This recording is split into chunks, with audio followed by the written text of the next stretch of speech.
So the last part of this section is on dispersive elements. So we looked at dispersion in insulators and metals, and essentially what that means is that we have a different refractive index or different wavelengths.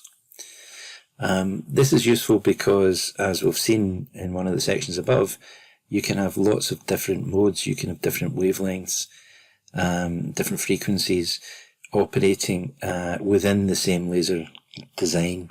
And it might be that you want to change the laser output. You might want to select one of those frequencies rather than just having them all coming out in one go. So the lasers may operate at lots of different frequencies or many wavelengths, and so you need some method whereby you can choose or select which wavelength or frequency you want coming out.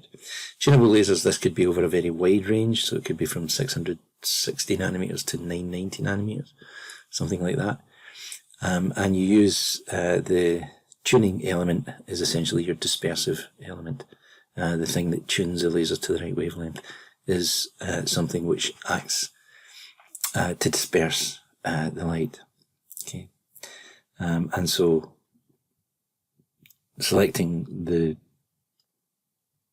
frequency or the wavelength which resonates is a way of controlling the output wavelength.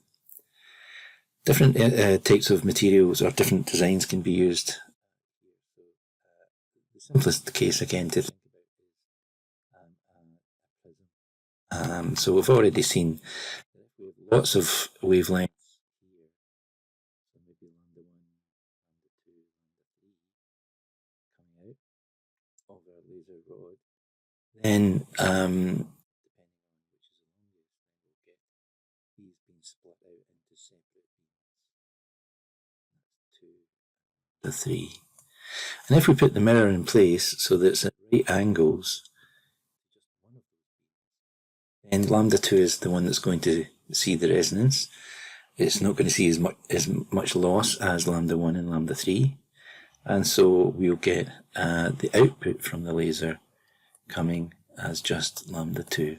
And if we move that mirror around so that it now lines up with lambda 3, then we can change the mirror, we can change the output wavelength for the system. So you can move the mirror around, or you can rotate the prism around, different ways in which you can realize that.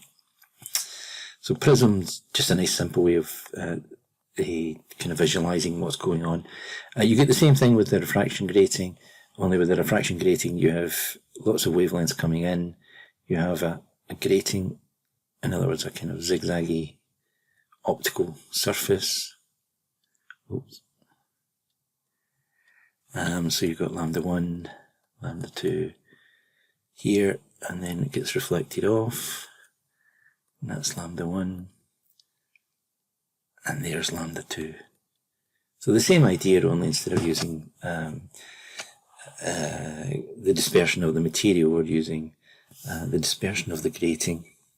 Okay, so as long as our mirror lines up with one of these wavelengths, and in this case I've lined it up with the second wavelength, then it will be at the right angle to give us, or the correct angle to give us feedback, and then we'll get the laser cavity operating, and so we get laser output.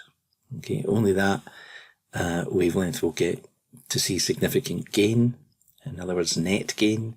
The losses in the other wavelengths will be too high, and only that wavelength is then emitted by the laser. So changing the angle of the prism or the mirror will give you the same effect. It will change the output wavelength of the laser.